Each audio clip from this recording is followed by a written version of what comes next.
De los pocos libros que hay en la Biblia con nombre de mujer, este es uno, y es el libro de Ruth. Estamos viendo Ruth, empezamos el fin de semana anterior, hoy vamos a continuar, y es una historia hermosa, maravillosa, y si no leíste, por favor léelo. No es muy largo, es corto, pero tiene perlas por todos lados. Nosotros lo estamos enfocando sobre un punto, que es cómo podemos acercarnos a los demás para hacerles el bien. En este año, lo que hemos tenido como objetivo como iglesia es acercarnos a Dios, acercarnos al otro, acercarnos a los que sufren, acercarnos a la creación.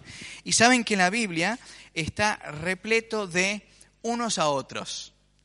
Y dice, ayúdense unos a otros, y ámense unos a otros, y oren los unos por los otros. Y hay mucho de esto de unos a otros. Pero también la Biblia dice, amen a su prójimo. No solamente ámense entre ustedes, amen a los demás. Es decir, ustedes también son prójimos, son mis prójimos. Pero digo, fuera del ámbito de la iglesia también, ¿cómo les va en ese aspecto? Y en esta historia de Ruth le estamos enfocando sobre ese punto de acercarnos para hacer el bien. El fin de semana anterior vimos cómo podemos acercarnos a nuestros familiares y hacerles bien. Y a veces a los que más amamos es a veces a quien más podemos llegar a lastimar. O a veces uno habla de la familia, pero a veces la familia no es todo lindo, ¿no es cierto? A veces hay dificultades en la familia. Y estuvimos hablando de eso porque resulta que una mujer llamada Noemí tenía un esposo, Elimelech, ahí está,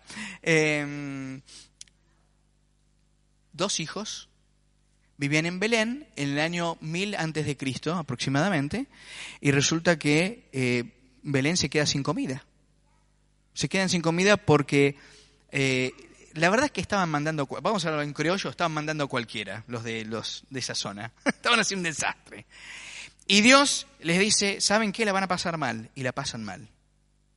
No hay cosecha. Si no hay cosecha, no hay comida. Si no hay comida, sonaste. Entonces, lo que tuvieron que hacer, esta familia tuvo que ir 100 kilómetros caminando hasta el reino o lugar, la tierra de Moabita, de Moab. Y ahí resulta que pasa algo tremendamente trágico, que es que el papá de la familia se muere. Los hijos quedan Noemí, que es la mamá. Noemí significa la dulce, eso significa Noemí, la dulce. Tiene los 2 hijos se casan. A los 10 años de estar así casados, se mueren los 2 hijos. Así que quedan Noemí y las 2 nueras. Tremendo. Y en tierra ajena, fuera de su cultura. Entonces ella, anciana ya, decide volver a su tierra, que es Belén. Y las nueras dicen, bueno, vamos con vos. Y hacen un tramo, hacen una distancia, 100 kilómetros caminando, pero no llegan a hacer los 100. Resulta que en cierta parte del camino, la suegra de las chicas dice, chicas, no, vuélvanse. Yo no soy quien para retenerlas. A mí me conviene, me reconviene que ustedes sigan conmigo. Pero miren, Dios no sé, ella sintió que Dios la había castigado. Dijo, sí, Dios me ha castigado. Entonces, chicas, vuelvan a su país, vuelvan a su tierra, vuelvan a su familia, no vayan conmigo, vuélvanse a casar, yo no puedo tener más hijos, así que, listo. Las 2 lloran, las 2 dicen, no, vamos a seguir con vos, pero finalmente una vuelve a su tierra. Y la otra, Ruth significa la compañera fiel, compañera fiel, amiga. Ruth significa eso, dice, no, yo voy con vos, suegra, yo voy con vos, aunque vayamos a un lugar, y yo voy a dejar, dice Ruth, es increíble lo que dice, voy a dejar mi cultura, inclusive me voy a alejar seguramente por mucho tiempo de mi familia, voy a dejar mis dioses, y todo lo que yo esté acostumbrado, voy a ir con vos, y donde vos vivas, yo voy a vivir, y donde vos mueras, voy a morir. Que es tremendo para que una jovencita diga semejante cosa en cualquier situación, en cualquier cultura. Imagínense hoy. ¿Quién le diría eso a una suegra? Es raro, ¿no? Es raro. Sin embargo, esta chica tiene ese compromiso y ese amor, ese cariño, ese afecto. Y bueno, sucedieron cosas lindas que mencionamos el otro día. Si lo quieren escuchar en internet, lo pueden hacer en Facebook. Pero hoy vamos a ver algo, cómo continúa esto. Y vamos a centralizarlo solamente sobre un punto que es cómo podemos hacer el bien. Creo que acá tengo el título, si lo quieren poner en su ayuda de memoria. En el trabajo, ¿cómo podemos hacer para estar cerca y hacerle el bien al otro. Perdóname que les hable del trabajo el día del domingo, pero ¿qué le van a hacer? ¿Qué le vamos a hacer? Creo que es importante recordar el lugar que Dios le da al trabajo. Jesús dijo, mi Padre y yo trabajamos, somos trabajadores. Y hay un personaje que va a aparecer ahora que es un genio. Y después va a ser muy importante en la historia de Jesús. Así que vamos a ver de qué se trata. Vamos a escuchar el texto, lo va a leer acá nuestra querida Caro, y vamos a ir siguiéndolo desde acá o su ayuda de memoria. Vamos, Caro.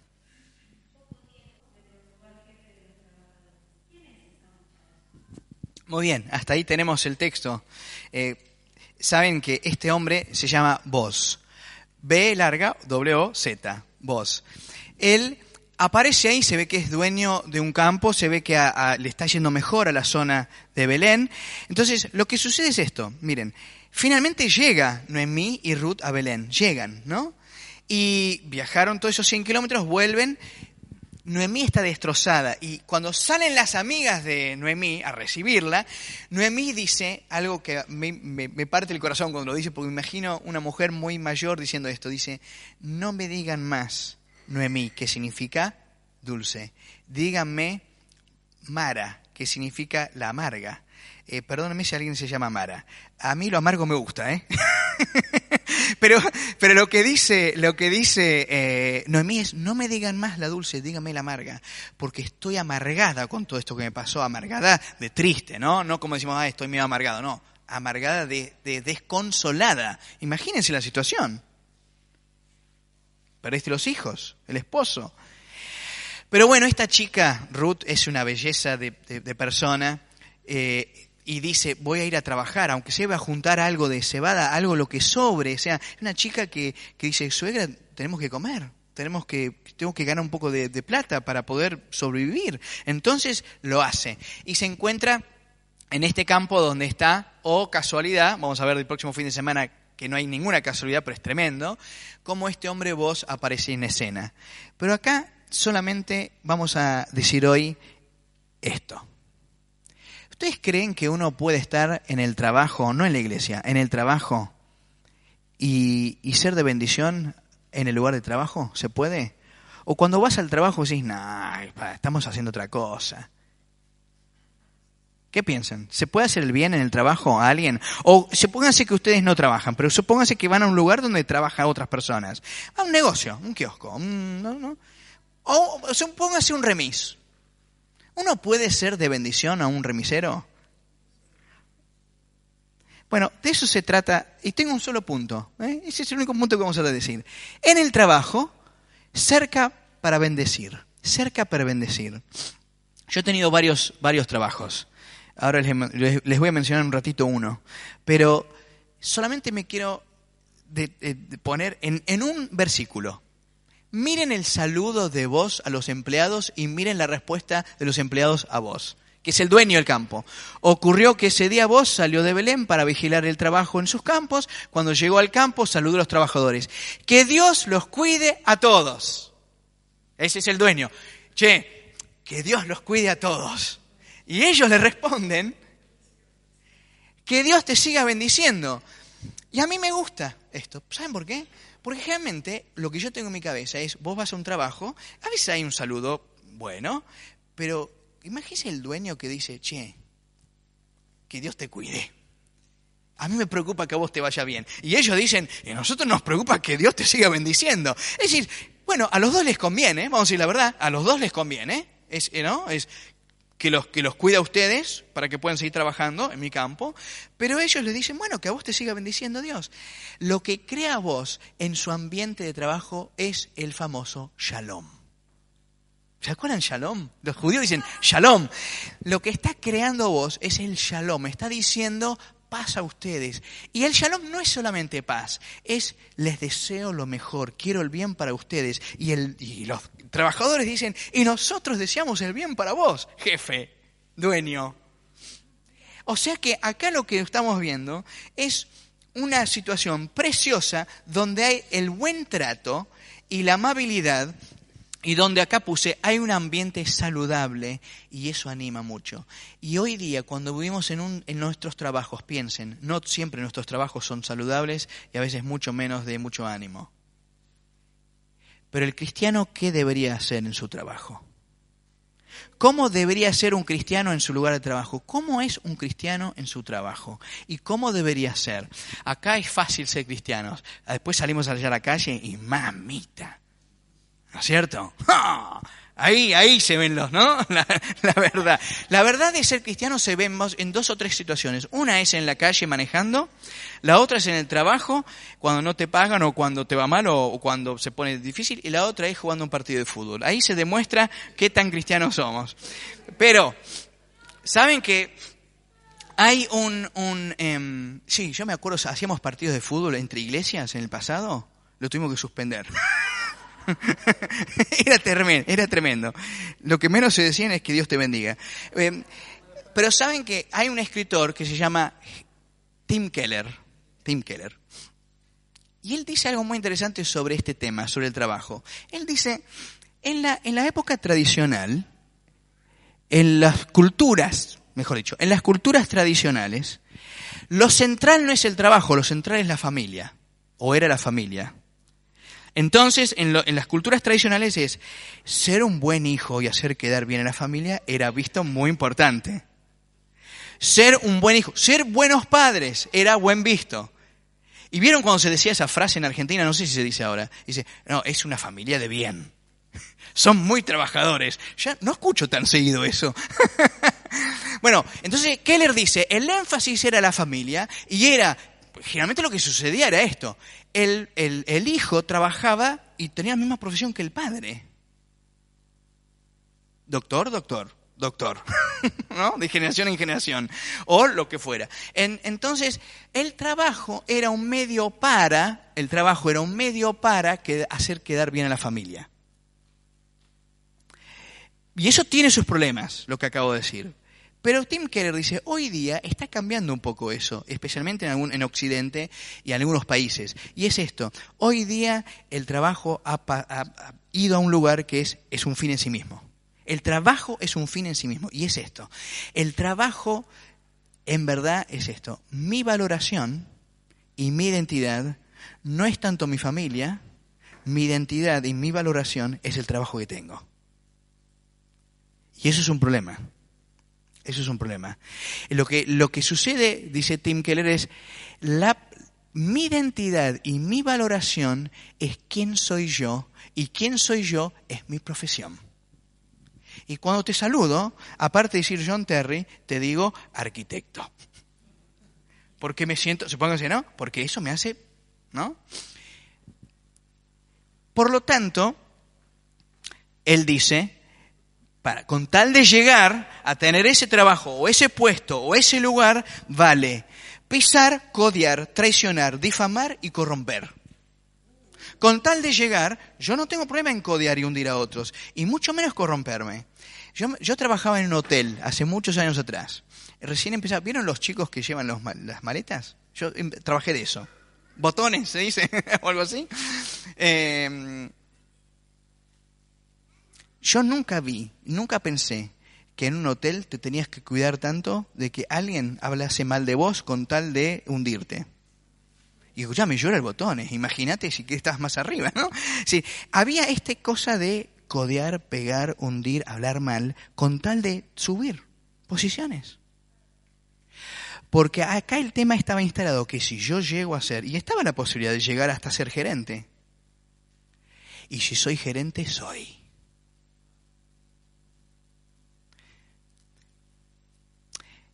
Tiene 2 problemas. Si mi trabajo, y es muy bueno tener trabajo, y no digo que sea importante, pero si mi trabajo es mi identidad, y si mi trabajo y lo que yo hago dice cuánto valgo o no, tiene 2 problemas. Número 1, ¿qué va a pasar el día que te jubiles o te retires? Y yo esto lo veo en los jugadores de fútbol. ¿Saben que los jugadores de fútbol tienen un enorme problema cuando se retiran? Se retiran jóvenes, se retiran a los 35 años, ya más o menos ya está, ¿no? Un jugador de fútbol, 35 como mucho, algunos un poco más. Imagínate retirarte a los 35, ser multimillonario, pero no saber qué vas a hacer el otro día. Y tienen un problema los futbolistas, se deprimen. Y hay un jugador que yo escuché hace poco, que es argentino, que es cristiano. Y él jugó en primera durante muchos años. Y cuando él se retiró del fútbol, él dijo, entró en un pozo total de depresión y formó un grupo que lo que hace ahora es atiende a jugadores que se deprimen cuando se retiran, porque dice, entran en un pozo totalmente, porque ya no saben quiénes son. La pregunta es, si vos ya no sos tu profesión porque te retiraste o porque te jubilaste, ¿y ahora quién sos? El otro problema es, ¿qué pasa si pierdo el trabajo? ¿Qué pasa si perdés tu trabajo? ¿Quién sos? ¿Y cuál es tu identidad? Me decía un joven el otro día que perdió su trabajo y dice, estoy perdido ahora. No me dijo, no sé quién soy, pero me dijo, me siento que estoy perdido. El peligro de construir, y acá viene para mí una pregunta que deberíamos preguntarnos, ¿el no éxito es igual a no existo? Si no me va bien el trabajo, ¿qué? ¿No existo? ¿No soy? Ese es el primer problema. Y el segundo problema de construir mi valoración y mi identidad sobre mi trabajo y lo que yo hago y lo que yo tengo, tiene otro problema. Y es esto. Cuando me fije en los demás que tienen menos que yo, o que por ahí yo siento que son inferiores en su trabajo a mí, lo voy a menospreciar. Voy a menospreciar a todos los que están a mi alrededor porque creo que yo soy más importante que ellos y ese es un enorme problema porque el cristianismo no tiene absolutamente nada que ver con ese tipo de trato. Nada que ver con ese trato. Por eso es un peligro porque esto es no entender, me parece a mí, no entender cómo Dios trabaja en el mundo a través de personas. Ejemplo. ¿Qué? ¿Dios no trabaja a través del barrendero de tu casa? ¿Vieron cómo nos enojamos los marplatenses cuando el barrendero no pasa? ¿O cuando no pasan a juntar la basura? ¿Por qué te enojas? ¿Y cómo haría Dios para que su mundo esté más limpio? Uno diría, bueno, los seres humanos tendríamos que hacer menos mugre, ¿verdad? Pero Dios también tiene una manera de hacer que su mundo esté un poco mejor. Manda a estos muchachos que van corriendo detrás del camión y te juntan la basura. ¿Cómo hace Dios? Esto lo dice Spurgeon, dice, el barrendero trabaja a favor nuestro. Querelo, respetalo y honralo. Porque viene de parte de Dios. Dice Spurgeon, una persona que hace una comida y cocina para que vos puedas comer, sea en un restaurante, cuando salís, o sea en tu casa, es como Dios alimenta a otra persona. Dios usa a una persona que cocina para que nosotros podamos comer. Muchas veces nos usa a nosotros para eso. El que arregla cosas es usado por Dios. El que educa es usado por Dios para justamente educar. El que sana y el que cura personas en un hospital o en cualquier lugar es usado por Dios para hacer justamente eso. El comerciante también. El que atiende un banco y el que hace un trámite. Si vos haces un trámite, estás trabajando de parte de Dios. Y no hay personas inferiores, y no hay personas que hacen menos, y no hay personas que Dios no valore. Por lo tanto, los cristianos, cuando nos relacionamos en el trabajo, yo me acuerdo, conozco una persona que tuvo un muy buen puesto en un muy buen hospital en Europa. Y él le asombraba, siempre me dijo, me asombra cómo los médicos en ese hospital no saludaban a la persona que limpiaba los pisos. Así, no existís. Y él, como es cristiano, me dijo, me obligaba todos los días a hablarle a cualquier persona, porque no podía aceptar él que no hubiese un trato diferente hacia otro ser humano. Si nosotros no entendemos esto, no hemos entendido que acá tenemos un Jesús que no nos menospreció a nosotros. Jesús pudo haber dicho, yo no los salvo a ustedes ni loco. O sea que esta cena no la tendríamos, la Santa Cena. Pero como hubo un Dios que nos miró y dijo, ustedes valen mucho. Y aunque no hayas hecho todo bien y no tengas una gran profesión y no hayas hecho una genialidad de tu vida, te amo igual, te salvo igual, muero igual, resucito igual por vos. Así que ahora que disfrutás de eso, andá y tratá al otro de esa manera. Y me parece un desafío enorme. Dice Spurgeon, ¿cómo hago para que Jesús se vea en mi trabajo? ¿Cómo debe ser un cristiano en su trabajo? ¿Cómo hago para que Jesús se vea en mi trabajo? Primero, Spurgeon dice, no es hablando todo el día acerca de Dios a los demás. Eso es un plomazo. Si estás hablando todo el día, no ayuda mucho. Pero él dice, lo que sí ayuda mucho es esto. Si limpias, hace que todo quede impecable. Si tenés un negocio, atendé bien al cliente con alegría y no le cobres de más. Lo dijo Spurgeon en otro siglo, imagínense. Y si vamos a modernizar lo que dice Spurgeon, si sos plomero, gasista, fíjate bien que no haya ninguna pérdida y hace una buena instalación. Así hace un cristiano en su trabajo. Si sos docente, enseñá bien, lo mejor posible, da lo mejor, hacelo con pasión y aunque no te paguen lo que vos te mereces, hacelo porque vos servís a Dios antes que a cualquier otro. Y si en una de esas casualidades acá hay un piloto de avión, lo único que te pedimos es que aterrices el avión. Pero también, sobre todo, anda al trabajo y hace esto, dice Jesús. Traten a los demás como les gustaría que los demás los traten a ustedes. Anda al trabajo y pensá, ¿cómo me gustaría que me traten a mí? Tratarlos así a los demás.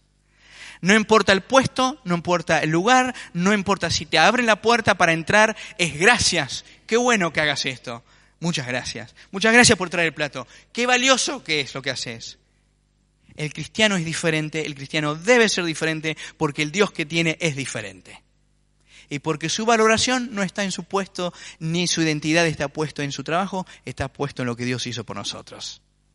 Porque no nos menospreció a nosotros.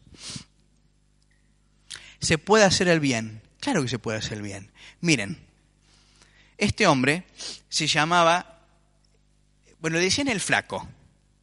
Pero tiene un nombre, lo voy a tener que mirar acá, Dirk Henry Klosterman. Pero increíblemente nació en González Chávez. ¿Saben quién más nació en González Chávez? Analía. ¿Vos también? No.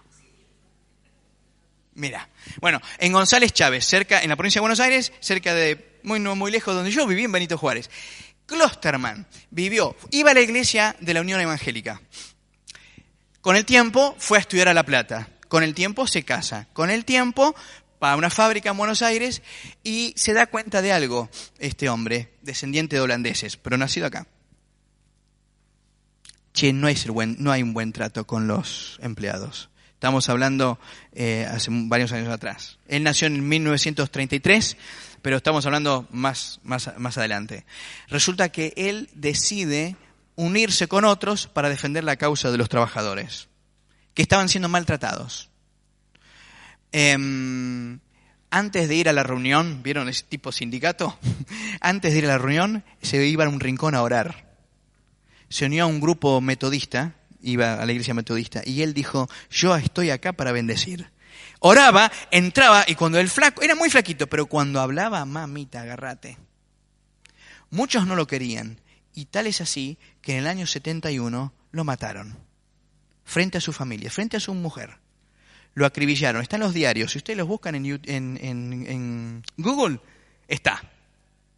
Algunos lo critican y dicen, no, porque él no tendría que haber mezclado sus creencias y después meterse en esto. ¿Por qué no? ¿Por qué no? Si había injusticia. Pero hubo otro hombre en la historia, además de Klosterman, mucho tiempo antes, que ahí lo tenemos, se llamaba John Newton. No Isaac Newton, ese es el otro, el científico. Este es John Newton. John Newton tenía una profesión que era ir en barcos y ir juntando gente de color negra.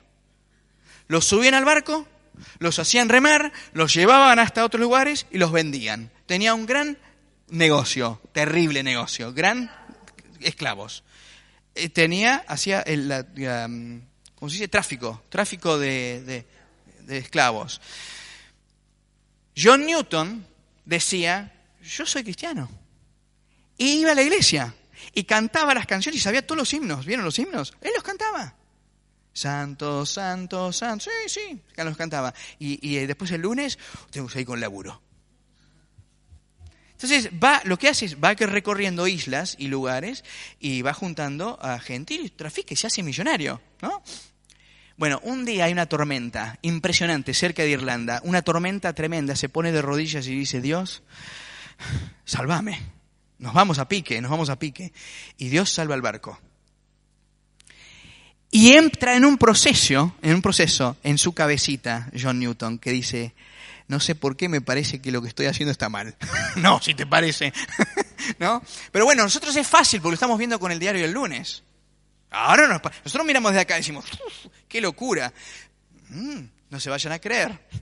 Todavía hay esclavitud en algunos lugares. Y puede ser acá a veces también. Pero miren, la cosa es que John Newton empieza a pensar, se da cuenta, esto no va. Finalmente deja este negocio y pierde plata, pero bueno, deja su trabajo, su profesión. Pero pasa un tiempito y él se da cuenta en su cabeza que tiene que cambiar. Y lo que hace es esto, dice, si yo realmente soy cristiano, yo no me puedo quedar tranquilo en mi casa pensando que como yo no trafico gente de color negra, estoy bien. Y dice, yo tengo que luchar para que esto cambie. Y se junta con otro muchacho y van al Parlamento de Londres y empiezan a buscar que haya leyes diferentes. Y luchan para que haya leyes diferentes. Porque John Newton está convencido que ser cristiano es jugársela. Y va y lleva, y es muy inteligente, estaba muy bien preparado, y resulta que lucha para que eso cambie, y tuvo la bendición de Dios, que mientras él vivió, se cambió la ley gracias a hombres como él. Y se terminó la esclavitud. John Newton fue parte de esto. Pero John Newton escribió un himno, una canción hermosa, que se llama Sublime Gracia. ¿La conocen, esta canción? Sublime gracia del Señor que a un infeliz salvó. Fui ciego, mas hoy veo yo, perdido, y Él me halló. Yo lo sé en inglés, pero no, está en castellano también. ¿Se acuerdan? ¿No? Dice, sublime gracia del Señor, que a un infeliz salvó. Fui ciego, mas hoy veo yo, perdido, y Él me halló. Dice John Newton, yo no veía. Yo tenía gente esclava, ¿eh? Mi trabajo no era hacer el bien, era el mal. Pero me cayó la ficha. Y llegó este Dios a mi vida y ahora veo. Se dio cuenta que Él estaba para bendecir. En la historia hay que meter el trabajo dentro de la historia de lo que hizo Jesús. Hay que poner el trabajo dentro de la historia de lo que hizo Jesús. Y Dios, creación, caída, redención, restauración. Estuvo la creación, estuvo la caída, pero Jesús vino a darnos la redención y la restauración, de hacer, en definitiva, una nueva creación y nuevas personas. Y por eso nosotros no podemos ser más de lo mismo, no podemos tratar a los demás como los tratamos en nuestros trabajos, porque nosotros, lo que Dios está haciendo en nosotros es una nueva creación y una nueva persona, y nuestro trabajo, y quienes tenemos una profesión, lo que fuere, hagas lo que hagas, debe pasar dentro de esta transformación de ser nuevas personas. Y por lo tanto, resumo y digo lo siguiente. El trabajo cobra un nuevo sentido cuando lo ponemos dentro del contexto de lo que hizo Jesús en la historia humana. Él vino para hacer nueva toda nuestra vida, no solamente una parte. Por lo tanto, incluye nuestro trabajo. Se acercó para hacernos bien y nos invita a hacer lo mismo. Cerca para bendecir. ¿Saben qué vamos a celebrar ahora? Que Jesús estaba en la cruz. Y le habían puesto los clavos en las manos. Y lo que hizo que Jesús se quedara en la cruz no fueron los clavos. Le pusieron también clavos en los pies. ¿Se acuerdan? Y en las manos. Pero lo que hizo que Jesús se quede en la cruz no fueron los clavos. Fue el amor que nos tiene a nosotros. Lo que hizo que Jesús diga, yo me quedo acá, es que Él sintió no solamente amor, sino dijo, ustedes valen tanto que valen mi vida. No construyas tu vida sobre la valoración de tu trabajo, ni el dinero que puedas llegar a tener, ni ningún estatus que ni siquiera tu familia. Mirá que es muy importante. No construyas nada sobre algo que se puede caer. Lo único que no se cae es el amor de Dios por nosotros y la cruz. Y en la cruz, cuando estaba clavado, estaba diciendo, esto es lo que ustedes valen. Y por eso no menosprecien a nadie, porque yo no los menosprecio a ustedes. Vayan y hagan el bien. Y él sabe muy bien, el compañero que es un desgraciado, el jefe que no sé qué, y sabe todo eso, él sabe. Nosotros servimos a alguien más grande y más alto que a quien vos servís. Servimos a Dios. No es tu jefe está bueno que lo sirvas, está bueno, y está bien. Y si sos estatal, está bien que trabajá y ayúdanos a todos que nos vaya mejor. Y para la justicia, por favor, ayudá que sea mejor, pero servimos a Dios. Y lo que celebramos acá ahora es, qué bien que Dios nos quiera así. Y por eso el trabajo está bueno que nos acerquemos para justamente hacernos bien. Tengo una pregunta para hacerles acá en la cena. ¿Qué cosas me hacen bien al participar de la cena del Señor? Piénsenlo.